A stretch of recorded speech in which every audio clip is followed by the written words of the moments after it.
active though. So it's 11:30 at night, you can't get this information, you've promised some deliverable. And you're like, well, this is when I'm gonna work on it, so I'm just gonna do it. But you don't actually have any information. That's one of the easiest ways to get creative block.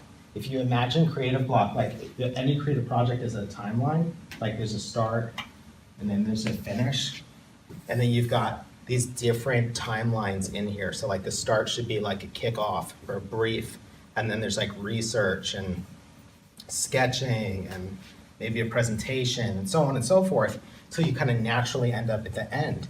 One of the really easy ways to get creative block and to kind of screw around is to have not gone through the steps, but force yourself to try to do one. So like I think a really common way to get creative block is like you haven't done any research and then you decide you're gonna design the one masterpiece right now. Like you're gonna do that one version. And so you think that you're at this point in the process. You're working as though you are, but you're missing all this context and information and research to doing the work. And in my experience, like one, that can lead to creative block, but two, it can lead to that sense of like self-doubt about, is this the right solution? Is this the right idea? Because it's one thing to have done all of this and then just be like, screw it, I'm just gonna bang out one version, I'm just gonna show them one instead of doing like 3 or 4 options.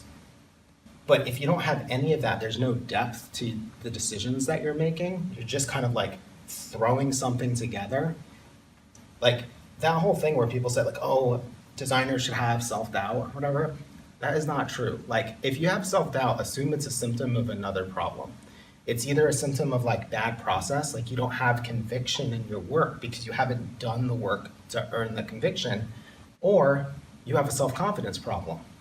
So like the whole notion like, oh, self-doubt is really important, and if you're unsure of the work, that's like, that means you're doing a good job.